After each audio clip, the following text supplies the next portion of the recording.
My crush became my stepsister. I scared off every guy until she figured out why. I'd been in love with Mia since my sophomore year of college. She sat 2 rows ahead of me in organic chemistry and always wore this yellow headband. Every Tuesday, she'd turn around to borrow a pen, even though I knew she had like 10 in her backpack. I never said anything because talking to her made me forget how to form sentences.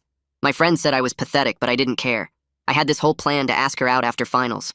Then my mom started acting weird, singing in the shower, actually cooking dinner instead of ordering pizza, checking her phone every 5 seconds with this goofy smile.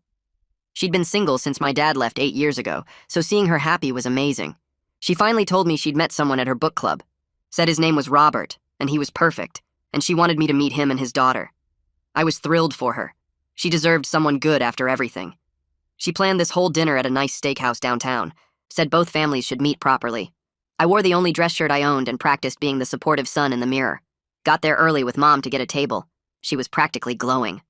Then Robert walked in, and I recognized him immediately. He was Mia's dad.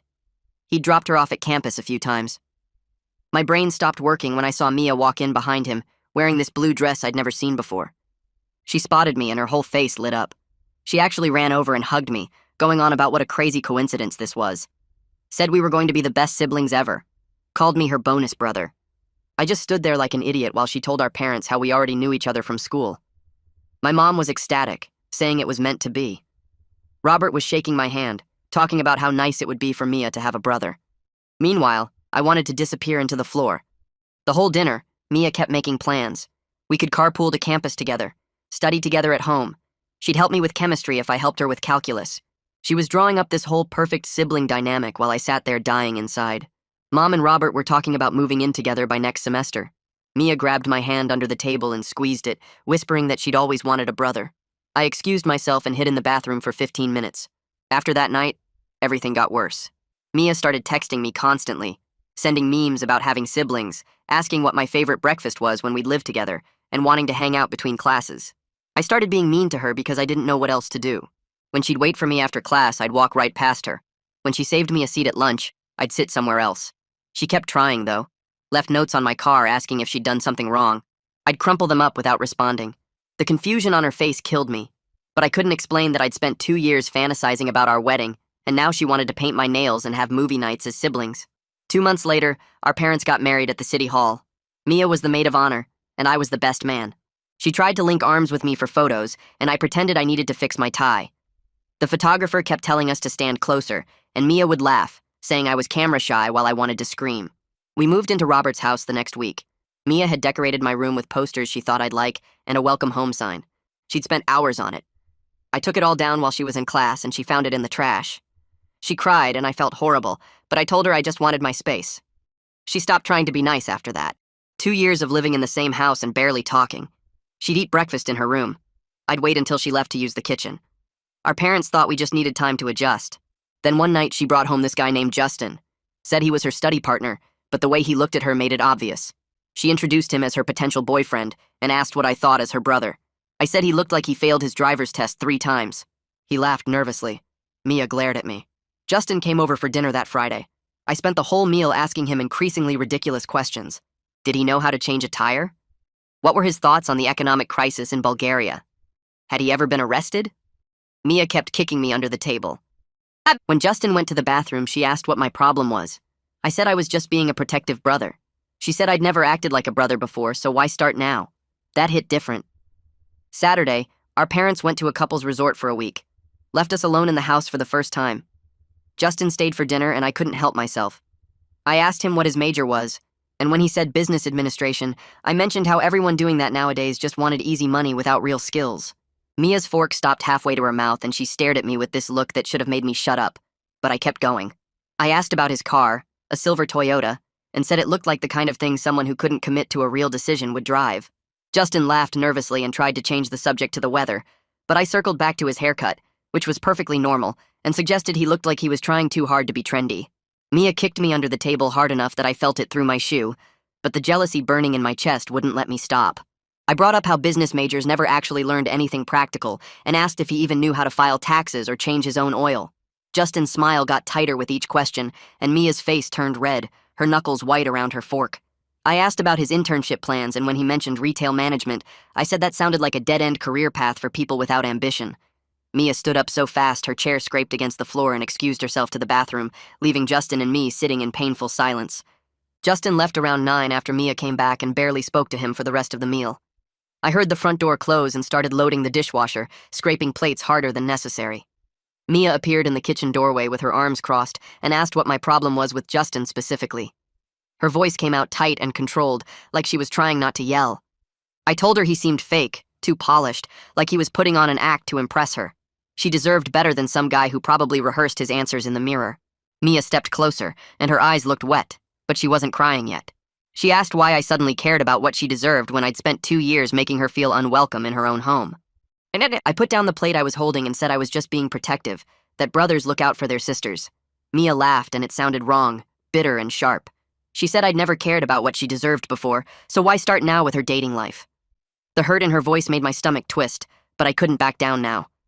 I told her that's what brothers do. They protect their sisters from guys with bad intentions. Justin had bad intentions written all over him with his perfect hair and rehearsed small talk. She stepped even closer, and I could see her hands shaking. She reminded me that when we first moved in together, she'd spent hours decorating my room with posters and a welcome home sign because she wanted me to feel comfortable. I took it all down and threw it in the trash where she found it. Her voice cracked when she said I could drop the concerned brother act because I'd never acted like a brother before. I opened my mouth to respond, but nothing came out. She waited for maybe 5 seconds and then walked away, leaving me alone with the dishes and this heavy feeling in my chest that made it hard to breathe. I couldn't sleep that night. I lay in bed staring at the ceiling and thinking about Justin's hand on Mia's shoulder during dinner. Every time I closed my eyes, I saw them sitting close together, his arm casual across the back of her chair, her smiling at something he said. My chest got tight with this awful mixture of jealousy and self-hatred that made me want to punch something. I kept replaying the dinner in my head, hearing my own voice saying those terrible things about Justin's major and his car and his hair. Mia's face when she looked at me, that combination of anger and confusion and hurt, played on repeat behind my eyelids. I rolled over and tried to think about something else, but my brain kept going back to the way Justin looked at her, like she was the only person in the room. Around 3 in the morning, I gave up on sleep and just lay there feeling miserable, knowing I deserved every second of it. The next morning, I woke up to an empty house. Mia's door was already open and her bed was made, which meant she'd left early. My phone buzzed with a text from her saying she was studying at the library all day. I read it 3 times looking for any hint of emotion, but it was just flat and factual.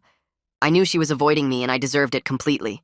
The house felt wrong without her in it, too quiet and too big. I made coffee and sat at the kitchen table where we'd eaten dinner last night, remembering how she'd kicked me under the table trying to get me to stop. The empty chair across from me where she usually sat for breakfast made my stomach hurt. I tried to tell myself this was better, that distance would help kill whatever feelings I had left, but the loneliness pressed down on me anyway.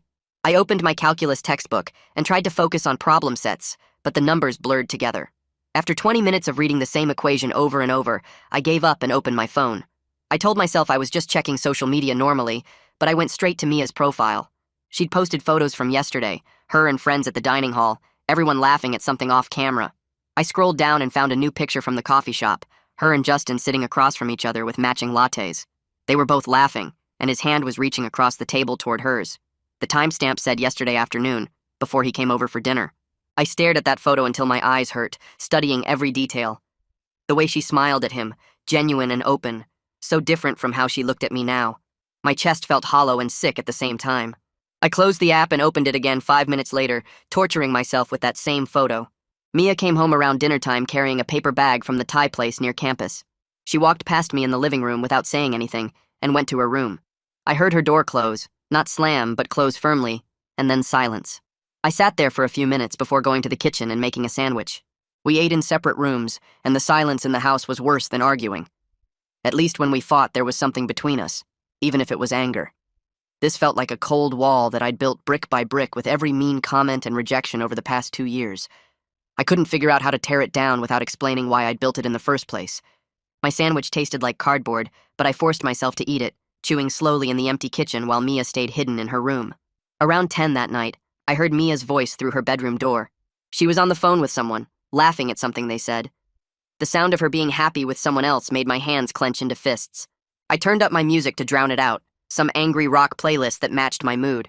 But even with the volume high, I could still hear her laugh occasionally, bright and genuine in a way she never sounded around me anymore. I lay on my bed and stared at my phone, not really seeing whatever was on the screen. The music pounded in my ears, but it couldn't stop me from straining to hear her voice through the wall. After an hour, her light went off and the house went quiet except for my music.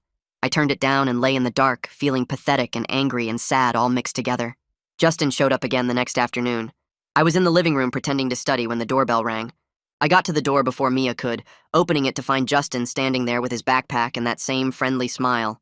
I told him Mia was busy with family stuff and maybe he should call first next time. I tried to make my voice sound intimidating even though he was like 3 inches taller than me. His smile faltered and he pulled out his phone, probably to text Mia. I stood in the doorway blocking his view into the house and crossed my arms. He asked if everything was okay, and I said everything was fine. We just had family things to handle today. Behind me, I heard footsteps on the stairs. Mia came down the stairs behind me, and I felt her hand on my shoulder, firm enough to make me step aside. She looked at Justin with this apologetic smile that made my chest tighten and told him to ignore me, that I was having a weird day. The way she said it made it clear she was done with my behavior. She held the door wider and invited him inside, gesturing toward the stairs with this deliberate politeness that felt like a slap. Justin glanced between us, clearly uncomfortable, but followed her up to her room.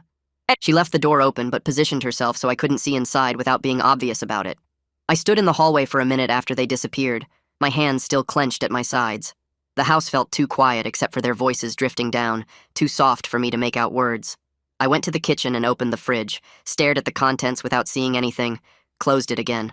Walked to the living room and sat on the couch, picked up my phone, put it down, got up and went to get water I didn't want. I found myself walking past Mia's room on the way back, moving slowly, trying to look casual even though no one was watching. Through the open door I could see them on her bed, textbooks spread around them, sitting close enough that their shoulders almost touched. Justin was pointing at something in his notebook, and Mia was leaning in to look, her hair falling forward. They looked comfortable together, natural, like they'd done this 100 times. My stomach hurt watching them. I kept walking, went to my room, lasted maybe 5 minutes before I needed to check on something downstairs. Took the long way back past her door again. This time Justin was laughing at something she said. His whole face lit up, and she was smiling back at him with this genuine happiness I hadn't seen her direct at me in 2 years. I made it back to my room and lay on my bed, staring at the ceiling and feeling pathetic. An hour later I heard footsteps on the stairs and jumped up, opened my door in time to see Justin heading down. I followed him, trying to look like I just happened to be coming downstairs too. At the front door he turned and thanked me for having him over, his voice friendly but careful, like he was dealing with an unpredictable animal. I managed to say something normal back and he left. Mia didn't come down.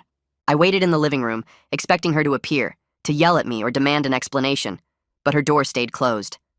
The silence stretched on, and I turned on the TV just for noise, not watching whatever was on. Around dinner time, I went upstairs and stood outside her door, raising my hand to knock, then lowering it again. I could hear her moving around inside, the soft sounds of her existing in a space I wasn't welcome in. I stood there like an idiot for probably 3 minutes before giving up and going back downstairs. Made myself a sandwich I barely tasted. Went back upstairs later and stood outside her door again, this time with some half-formed idea of apologizing, but I couldn't figure out what to say that wouldn't make everything worse. Sorry I'm in love with you, but you're my sister now didn't seem like it would help. I went to bed without talking to her, lay awake listening for any sound from her room. 3 days passed like that, the house feeling bigger and emptier even though we were both in it. I'd hear her moving around, timing my own movements to avoid running into her. She started leaving for campus earlier, coming home later. Our parents called every day and I told them everything was fine while Mia stayed in her room. The 4th morning, I woke up to my phone buzzing with texts from friends, ignored them all, went downstairs to find Mia already in the kitchen making coffee. She was wearing one of her biology class shirts and her hair was pulled back in a messy ponytail. I froze in the doorway, not sure if I should leave or try to act normal. She glanced at me, her face carefully blank, and mentioned that someone named Tyler from her biology class had texted, asking if she wanted to join a study group. The way she said it felt like a test, her eyes watching my reaction. I felt my jaw clench before I could stop it. I asked what his deal was, trying to keep my voice casual and failing. Why was he suddenly interested in studying with her? Did she even know him that well? Mia set her coffee mug down slowly and stared at me with this new expression, her head tilted slightly like she was examining something under a microscope. She told me Tyler was just a classmate, and it was a group of 5 people, not a date. But I could hear my own voice getting defensive anyway. I suggested that people in her classes might have reasons beyond studying for wanting to spend time with her. That she should be careful about who she trusted and what their real intentions were. The words came out harsher than I meant them. Mia asked me directly if I was going to question every guy who talked to her. Before I could answer, she added that I'd been doing this for 2 years, and she was just now realizing it. her voice getting louder with each word. She started listing examples, times I'd scared off guys at campus events by being cold or making them uncomfortable. Gave unfriendly looks to male friends who tried to talk to her. Made her feel weird about normal social interactions by hovering or making comments. I stood there feeling exposed and horrible as she kept going, realizing she'd been keeping track of all of it, watching my behavior and cataloging every instance. I tried to backtrack, stammering something about just being concerned, but she was on a roll now. She brought up James from her freshman English class, who'd asked her to a movie, and then never spoke to her again after meeting me. Brought up William from the campus environmental club, who'd stopped showing up to meetings after I'd joined. Brought up 3 other guys whose names I barely remembered, but whose interest in her I'd apparently killed without fully acknowledging what I was doing. Her voice cracked on the last one, and I felt sick. She pulled out her phone and canceled the study group right there in front of me, typing quickly with shaking hands. Told Tyler something came up and she couldn't make it. Then she went back to her room and I heard the door close, not slam but close with this awful finality. I stayed in the kitchen, staring at the coffee maker, feeling like the worst person alive. Hours later, I heard her voice through her door, talking to someone on the phone in low, angry tones. Probably Natasha, her friend from the dorms who'd never liked me. I couldn't make out words, but the tone was clear enough. That evening, I decided to try making dinner. Some kind of peace offering, even though I knew it wouldn't fix anything. I found Mom's pasta recipe card and tried to follow it, but nothing went right. The sauce was too watery, and then I added too much salt trying to fix it. Burned the garlic. Overcooked the pasta until it was mushy. The kitchen looked like a disaster zone. Pots everywhere. Red sauce splattered on the counter. I was standing there staring at the mess when I heard footsteps behind me. Mia came into the kitchen, looked at the chaos I'd created, and something in her face softened slightly. She actually laughed, just a little. This quiet sound that wasn't quite happy but wasn't angry either. She moved past me and started fixing what I'd ruined, dumping out the oversalted sauce and starting over, showing me how to actually cook the pasta properly. We worked side by side in careful silence, not talking but not fighting either, and for a few minutes it almost felt like we could be normal around each other. We sat across from each other at the kitchen table with plates of pasta between us. The silence felt heavy, but not quite as bad as the yelling from earlier. I kept my eyes on my food and pushed the noodles around with my fork. Mia ate slowly, taking small bites and not looking up. The clock on the wall ticked loud enough that I noticed each second passing. I wanted to say something about how I'd acted, about making dinner into a disaster before she helped me fix it. The words sat in my throat but wouldn't come out. Every time I opened my mouth to speak, my brain reminded me of all the ways an apology could go wrong. She might ask questions I couldn't answer. She might want to talk about why I'd been treating her badly for 2 years. I closed my mouth again and took another bite. Mia didn't push me to talk. She just ate her pasta and occasionally glanced toward the window. Her phone buzzed on the table and she picked it up, reading whatever message had come through. Her whole face changed. The tiredness disappeared and she smiled, this genuine happy expression I hadn't seen directed at anything involving me in forever. She typed back quickly, her fingers moving fast across the screen. I watched her face stay lit up as she read the response. My chest got tight and my hands gripped the fork too hard. I knew without asking that Justin had texted her. The way she bit her lip while typing, the little laugh she made reading his reply, it all screamed that she was talking to him. The jealousy hit me like getting punched in the stomach. I pushed my chair back from the table, the legs scraping loud against the floor. Mia looked up, her smile fading when she saw my face. I mumbled something about needing to finish homework and grabbed my plate. Behind me, I heard her sigh, this exhausted sound that made me feel worse, but I kept walking to my room anyway. The next morning, I woke up to the doorbell ringing. I checked my phone and saw it was barely 9. Our parents weren't due back for days, and Mia never had people over this early. I pulled on a shirt and went downstairs, still half asleep. When I opened the door, Natasha stood there looking at me with this evaluating expression. She'd been Mia's friend since freshman year and had never liked me much. Now she stared at me like she was trying to see inside my head and figure out what my problem was. I asked if Mia knew she was coming. Natasha said Mia had texted her last night asking her to come over this morning. She walked past me into the house without waiting for an invitation. I followed her up the stairs and watched her go straight to Mia's room. The door closed behind her with a firm click. I stood in the hallway for a minute, then went back to my room. Through the wall, I could hear their voices, low and serious. I couldn't make out words, but the tone was clear. Mia was upset, and Natasha was listening. An hour passed. I tried to focus on reading for my history class, but kept looking at the clock. Their voices continued, sometimes getting louder, sometimes dropping to whispers. Finally, I heard footsteps and the door opening. I stayed in my room, but left my door cracked so I could hear. Natasha's voice carried down the hallway, telling Mia she'd call her later. I heard them hug and say goodbye. Then Natasha's footsteps came toward the stairs. I thought she'd just leave, but instead she stopped outside my door. She knocked twice and pushed it open before I could say anything. She stood in my doorway with her arms crossed and looked at me like I was something she'd found on the bottom of her shoe. She told me that Mia was one of the kindest people she knew, that Mia didn't deserve to be treated like she was a problem that needed solving. The way Natasha said it made clear she knew way more about what was going on than I wanted her to. She didn't wait for me to respond, just turned and left. I heard her go down the stairs and the front door close. My hands were shaking. I sat on my bed staring at the wall, knowing that whatever Mia had told Natasha meant things were about to change. 20 minutes later, Mia knocked on my door. She didn't wait for permission either, just opened it and told me we needed to talk in the living room. Her voice was different, harder somehow. I followed her downstairs and sat on the couch while she stood in front of me. She said Natasha had helped her see something she should have noticed before. That every guy who'd shown interest in her for the past 2 years had mysteriously backed off after interacting with me. She started listing names. James from her freshman English class who'd asked her to a movie. William from the environmental club. 3 other guys whose names I barely remembered. With each name, she said, I felt my stomach drop further. I'd known I was scaring these guys away, but hearing her list them all made me realize how bad it actually was. She asked why every single one of them had suddenly lost interest right after meeting me. Her eyes were filling with tears and I felt like the worst person on earth. I tried to think of something to say that wasn't a lie but also wasn't the truth. My mouth opened but nothing came out at first. Then I stammered something about not wanting her to get hurt by guys with bad intentions. She laughed and it was the most broken sound I'd ever heard. She said I'd hurt her more than any of those guys ever could have. That she was done trying to understand why I acted the way I did. Her voice cracked and I wanted to disappear. She told me Justin was coming over tomorrow and I needed to be civil to him. If I couldn't manage that, she'd call our parents and ask them to come home early. The ultimatum sat between us and I nodded because I didn't trust myself to speak. She looked at me for another long moment, then went back upstairs to her room. I sat on the couch alone, knowing I was losing her in a completely different way than I'd been afraid of before. That night, I couldn't sleep. I lay in bed staring at the ceiling while my brain replayed every interaction I'd had with Mia since our parents got married. All the times I'd been cold when she tried to be nice, all the guys I'd scared off without fully admitting to myself what I was doing.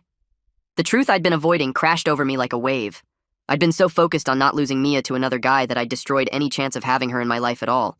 Not as a girlfriend, not as a friend, not even as family. She'd tried so hard at first to be my sister, and I'd thrown it back in her face because I couldn't handle my own feelings. Now she was done trying, and I had no one to blame but myself. I rolled over and pulled my pillow over my head, but it didn't stop my brain from showing me all the ways I'd messed everything up. The doorbell rang around 2 the next afternoon. I opened it to find Justin standing there with his backpack, looking nervous. I forced a smile and stepped aside to let him in. My jaw hurt from clenching it, but I kept my voice steady when I offered him something to drink. He said water would be great and followed me to the kitchen. I grabbed 2 bottles from the fridge, and we made small talk about his economics class while I died inside.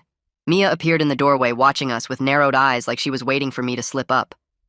I asked Justin about his professor and nodded along while he talked about some project on market trends. My hands stayed relaxed at my sides even though every muscle in my body wanted to tense up. Mia finally came over and suggested they get started on their studying. I told them to let me know if they needed anything and walked away before I could ruin it. They set up in the living room with textbooks spread across the coffee table. I went upstairs to my room and closed the door harder than necessary. My headphones went on immediately, volume turned up high enough to block out any sound from downstairs. I lay on my bed staring at the ceiling while some playlist I didn't care about filled my ears. The effort of staying away made my chest physically ache like someone was squeezing my lungs. Every few minutes I had to stop myself from going back down there.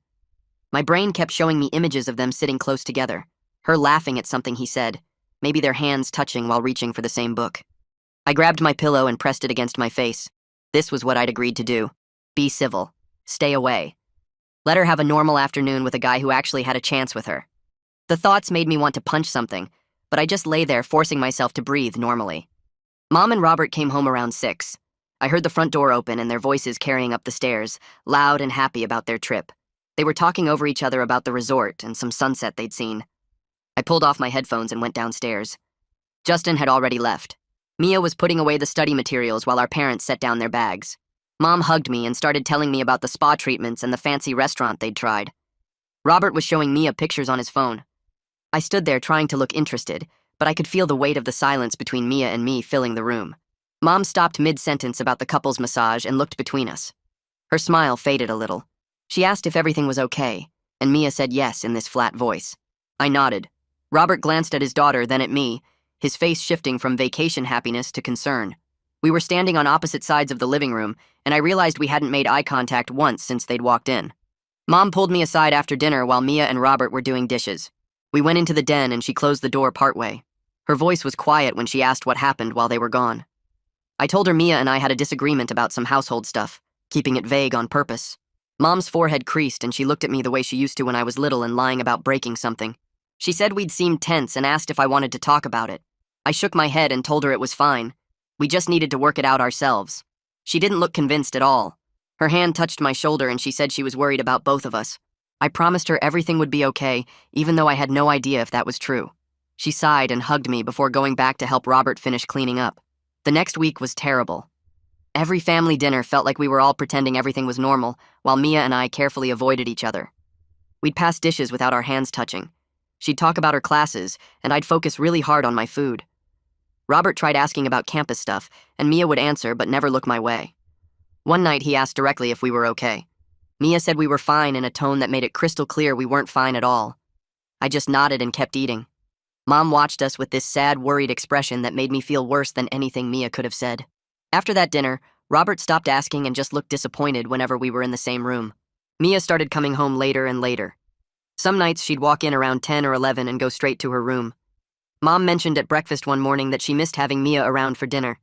She looked right at me when she said it like she knew somehow it was my fault. I couldn't even argue because she was right.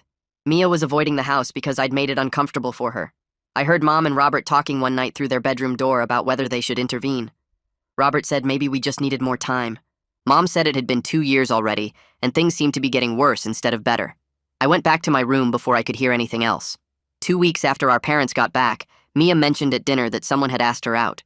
Her voice was casual, but her eyes flicked to me for just a second. She said his name was Kieran, and they'd met at the campus coffee shop where she studied. Mom and Robert immediately got excited asking questions about him. I gripped my fork so hard my knuckles went white.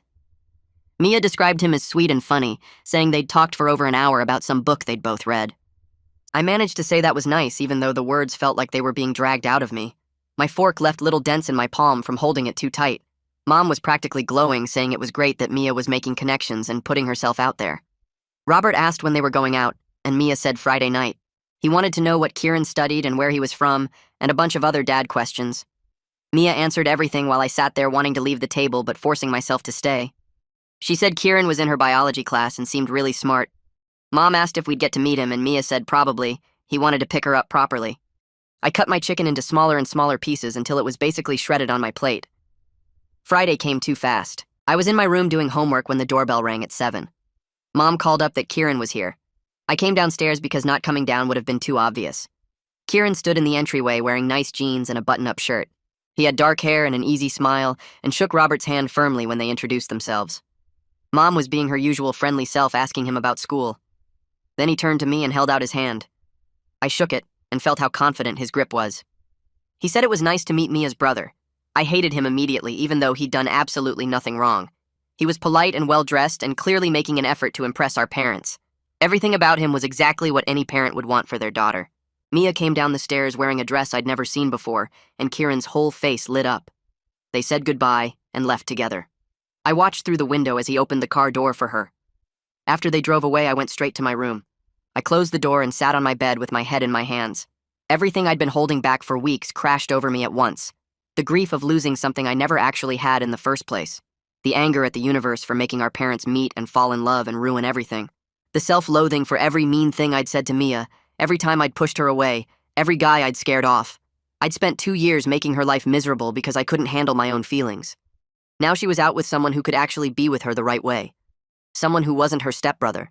Someone who hadn't spent years being cruel to her. I lay back on my bed and stared at the ceiling, feeling like my chest was caving in. The worst part was knowing I deserved all of it. I stayed in my room the rest of the night but couldn't stop hearing their voices through the floor. Mom laughed at something Robert said, that bright, happy sound she made when she was truly content. They talked about Kieran for what felt like hours, how polite he seemed, how Mia's face lit up when he arrived. Robert said something about hoping this meant Mia was finally settling in and feeling at home here. The words hit me like a punch to the stomach. I'd been so focused on my own misery that I never considered how my behavior made Mia feel in her own house. She'd tried so hard those first months to make this work, to be my sister, and I'd thrown it all back in her face. Now she was finding happiness with someone else because I'd made sure she couldn't find it here with Mia's family. I pressed my pillow over my head, but the guilt didn't go away. The next morning, I saw Leo Fontana heading toward the library between classes. We'd done a group project together freshman year in some general education requirement I barely remembered. He was a psychology major, quiet but easy to talk to, the kind of person who actually listened instead of just waiting for his turn to speak. I caught up to him near the entrance and asked if he wanted to grab coffee sometime. He looked surprised but said sure, maybe after his last class today. We agreed to meet at the campus coffee shop at 4. I got there early and grabbed a table in the back corner where we wouldn't be overheard. Leo showed up right on time carrying a backpack covered in patches from different bands. He ordered some complicated drink with extra shots and sat down across from me. I stirred my plain coffee and tried to figure out how to start this conversation. He waited patiently, not pushing, just present. Finally, I told him I was having trouble adjusting to having a stepsister. The words felt inadequate, but it was a place to begin. He nodded and asked what specifically was difficult about it. Not in a therapist way, just genuinely curious. I explained that we'd known each other from campus before our parents got together, and now everything felt weird and complicated. He asked how I'd handled it so far, and I admitted I'd been kind of cold to her, maybe too cold. He listened to all of it without interrupting or judging. Then I made myself say the harder part. I told him I was struggling with seeing her date people, that it bothered me more than it probably should. Leo took a sip of his coffee and looked at me thoughtfully. He said that wasn't really a typical sibling reaction, was it? The way he phrased it as a question instead of an accusation made it easier to hear, but also impossible to deny. I felt my face get hot and stared down at my cup. He asked gently if maybe the feelings I had for her weren't exactly brotherly.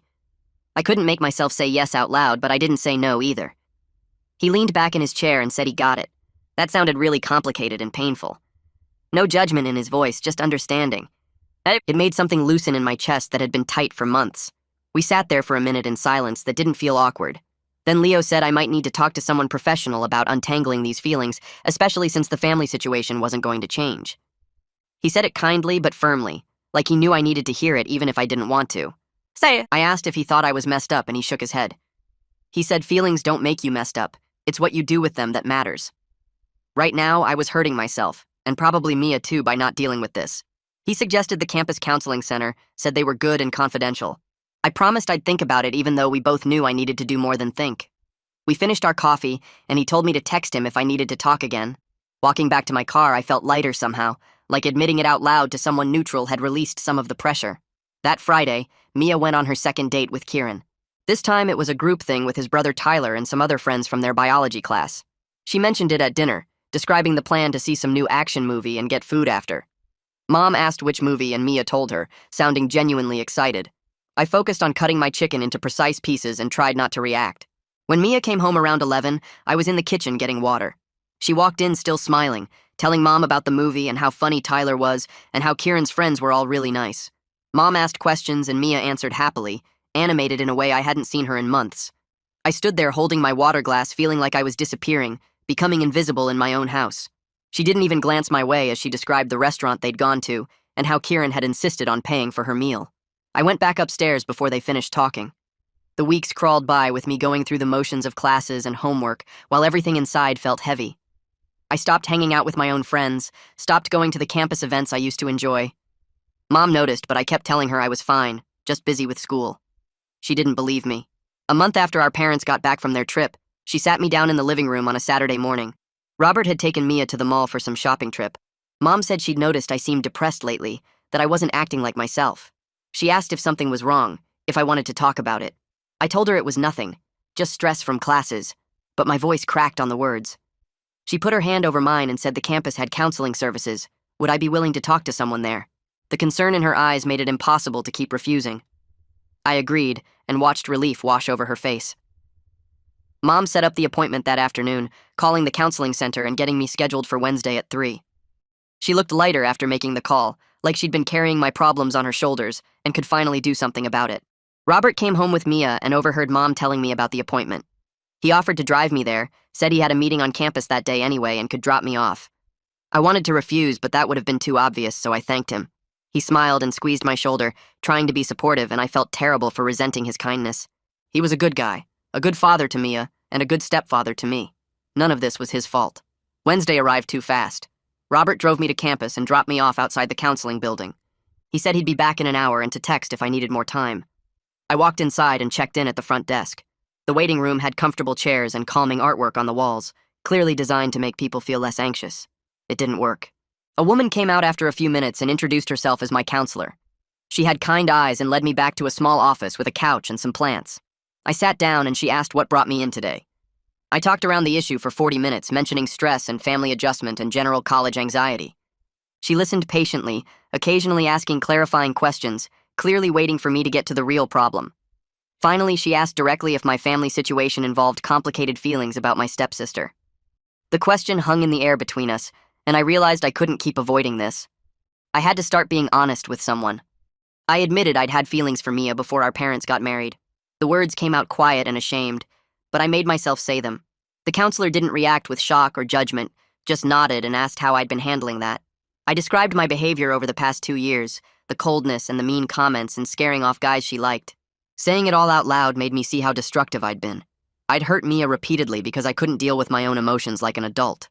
The counselor asked if I'd told anyone else about this, and I mentioned Leo, said he'd suggested I come here. She said that was good, that I needed support to work through this. Then she asked what I wanted to happen now, what outcome I was hoping for.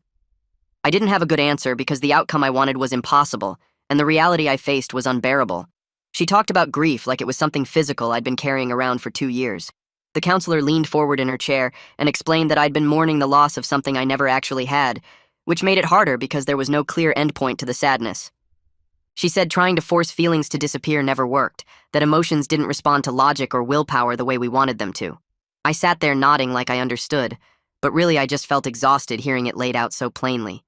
She told me the only way forward was honesty, probably with Mia, so we could figure out what kind of relationship was actually possible instead of me destroying everything while pretending to protect it.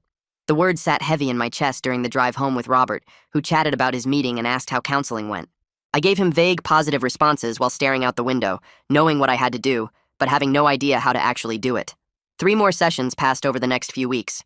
Each one felt like peeling back another layer of denial, the counselor gently pushing me to admit things I'd been avoiding. She asked what I was most afraid would happen if I told Mia the truth. I said I was scared she'd hate me, that our parents would be disappointed, that I'd ruin the family they'd built together. She pointed out I was already doing all those things by keeping the secret, just in slower motion. That hit hard enough that I spent the whole drive back to campus sitting in my car in the parking lot, trying to breathe normally. Meanwhile, Mia was getting more distant every day. She'd started eating most meals at Natasha's place or grabbing food between classes. When she was home, she stayed in her room with the door closed. Mom kept asking if everything was okay between us, her voice worried and confused, and I kept lying and saying we were fine. Robert tried talking to Mia about it once, and she told him we just needed space to figure out our sibling dynamic, which was technically true, but missed the entire actual problem. One Tuesday evening, Mom texted that she and Robert were going to a late movie and wouldn't be home until 11. I was in my room attempting to study when I heard Mia come home around 7. She went straight to the kitchen, and I heard cabinet doors opening and closing, the microwave beeping. I stayed where I was, like I always did, waiting for her to go back upstairs so I could avoid another awkward non-interaction. Instead, her footsteps came down the hall and stopped outside my door. She knocked twice, firm and deliberate. I froze with my textbook open on my lap, every muscle tense. She knocked again and said my name through the door, her voice flat and tired. I couldn't pretend I wasn't there, so I told her to come in. She opened the door but didn't step inside, just stood in the doorway with her arms crossed. She looked exhausted, dark circles under her eyes like she hadn't been sleeping well. She said we needed to talk because she couldn't keep living like this, coming home every day to a house that felt hostile. She said she was tired of feeling unwelcome in her own home, and she needed to know what I had against her, what she'd done that was so terrible I couldn't stand being in the same room. Her voice cracked on the last part, and I felt something break loose in my chest. I closed my textbook and set it aside, my hands shaking slightly. I told her she was right. We needed to talk, and she deserved the truth. My heart started pounding so hard I could feel it in my throat, making it difficult to breathe normally. She must have seen something in my face because her expression shifted from angry to uncertain. She came into the room and sat down in my desk chair, as far from me as possible while still being in the same space. She looked guarded and exhausted at the same time, her shoulders tight with tension. I realized there was no going back from what I was about to say, that everything would change the moment the words left my mouth. The silence stretched between us while I tried to figure out where to start. How to explain 2 years of terrible behavior without making excuses. She waited, watching me with this mix of frustration and something that might have been hope that I hadn't completely destroyed our chance at any kind of relationship. I started by telling her I knew her before our parents met. Her eyebrows pulled together in confusion, and I clarified that she sat in front of me in organic chemistry during sophomore year. I watched her face as she tried to remember, saw the moment recognition started to dawn. She said she remembered someone behind her, someone who always had a pen ready when she turned around. I nodded and kept going because stopping now would make it worse. I told her she wore a yellow headband on Tuesdays and borrowed pens she didn't actually need, and I'd noticed everything about her for an entire semester. Her expression changed as the pieces started connecting, understanding spreading across her face along with something that looked like shock. She asked how long I'd noticed her, and I admitted it was the whole semester, that I'd spent weeks working up the courage to talk to her like a normal person instead of just handing over pens and hoping she'd somehow read my mind. I forced myself to continue before I lost my nerve completely. I told her I was planning to ask her out after finals that year, that I'd been building up courage for months and had this whole plan worked out. Then our parents met, and everything changed overnight, and I didn't know how to handle having the person I had feelings for suddenly become my sister. The words came out rushed and messy, but I got them all out, watching her process each sentence. She sat completely still for a long moment, her face cycling through different emotions too fast for me to track. When she finally spoke, her voice was quiet and careful. She asked why I was so mean to her if I had feelings, why I'd made her feel rejected and unwelcome for 2 whole years. I explained that I was trying to kill those feelings by pushing her away, that I thought if I could make myself not care about her, then everything would be easier. I admitted it was incredibly stupid and hurtful, and I knew that now, but at the time I couldn't think of any other way to deal with it. I told her I was sorry for every cruel thing I'd done, for taking down her decorations and ignoring her attempts at friendship and making her question what she'd done wrong when she'd done nothing wrong at all. Mia stared at me for another long moment, and then tears started rolling down her face. I felt terrible watching her cry, started to apologize again, but she held up her hand to stop me. She said she wasn't sad, she was angry. Her voice got louder as she talked, 2 years of hurt pouring out all at once. She was angry that I made her feel rejected and unwanted instead of just being honest from the start. Angry that I'd scared off guys she might have actually liked, guys who could have been good for her. Angry that I made her question herself constantly, wondering what was wrong with her that her own stepbrother couldn't stand to be around her. She said she'd spent months thinking she was the problem, that she was too much or too annoying or trying too hard. She'd pulled back from trying to build a family relationship because I made her feel like her presence was a burden, and now she was finding out it was all because I couldn't deal with my own feelings like an adult. She was crying harder now, but her voice stayed strong and angry, every word landing like a punch to my chest. I apologized over and over, the words spilling out desperate and useless. I told her she was right about everything, that I'd been selfish and cruel, and I understood if she never forgave me. She cut me off and said sorry wasn't enough, that I couldn't just apologize and expect everything to be okay. She said I'd damaged our relationship and our family dynamic because I couldn't be honest about my own emotions. I'd made her feel unwanted in her own home, made her doubt herself, scared away people who cared about her, all because I was too scared to admit the truth. She said she deserved better than that, deserved a brother who actually acted like family instead of someone who treated her like an inconvenience. She was right, and I knew it. Could feel the truth of every accusation settling into my bones. There was nothing I could say to make any of it better, no explanation that would undo 2 years of hurt. I sat there taking it because it was the least I could do after everything I'd put her through. Mia wiped her face with her sleeve and stood up from the chair. She said she needed time to process everything and didn't want to talk to me for a while. She was going to stay at Natasha's for a few days and would tell our parents we had a fight about household stuff, something vague that wouldn't require details.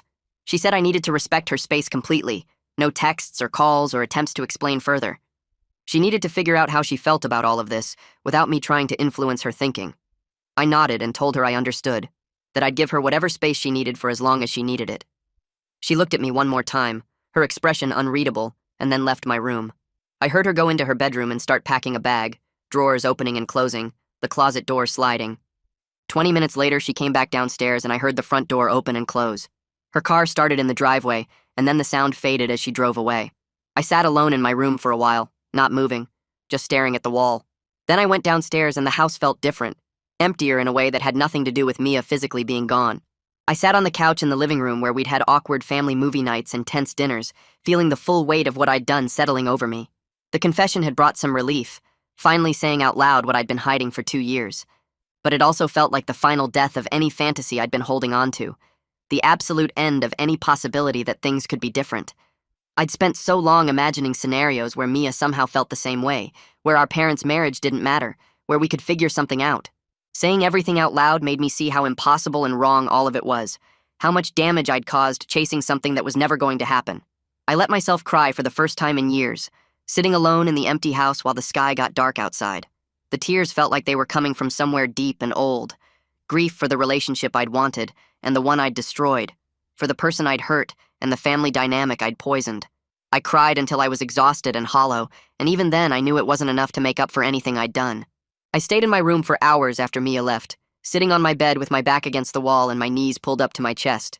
The house felt too quiet without her in it, like the air itself had changed. I heard Mom's car pull into the driveway around 8 that evening, then Robert's truck a few minutes later. They were laughing as they came through the front door, talking about something funny that happened at the resort. Their voices got quieter when they realized how silent the house was. Mom called my name, and I heard her footsteps on the stairs. She knocked on my door and asked if I was okay, her voice already worried. I told her to come in and she opened the door slowly, taking in my red eyes and the way I was sitting. She asked where Mia was, and I could see her trying to figure out what had happened just from looking at my face. I explained that Mia and I had a serious talk about our relationship, and she needed some space to process everything. Mom sat down on the edge of my bed and asked what kind of talk. What did I mean by our relationship? I kept it vague, saying we'd finally been honest about why things had been so tense between us, and it was complicated. Robert appeared in the doorway looking concerned, asking if Mia was okay and where she was staying. I told them she went to stay with a friend from her dorm for a few days, and that she was safe, just needed time. Mom kept asking questions, wanting details, but I said Mia should be the one to explain when she was ready. Robert looked at Mom, and they had one of those silent parent conversations where they communicate without words. Mom asked if I was okay, and I nodded even though I wasn't, and she hugged me for a long time without saying anything else. 3 days felt like 3 weeks. I went to classes but barely paid attention, spent most of my time staring at my phone waiting for a text that never came. Mom and Robert kept asking if I'd heard from Mia, and I had to keep saying no, watching them get more worried each day. On the 3rd night, I was sitting in the living room pretending to do homework when I heard a car in the driveway. Mia came through the front door carrying her bag, looking tired but determined. She said she needed to talk to all of us together and asked if Mom and Robert could come downstairs. They appeared within seconds, clearly relieved to see her but also nervous about what was coming. We all sat in the living room, me on one couch, Mom and Robert on the other, Mia in the chair between us. She took a deep breath and started explaining that I'd been having trouble adjusting to her as a sister because of some feelings I had before our parents got married. She kept it vague but honest, not giving specific details about the crush or how long it lasted. Mom's face went through about 5 different expressions in 10 seconds. Robert just looked confused at first, then understanding started to dawn. Mia said she wanted them to know because the tension had been affecting the whole family, and we needed to work through it properly.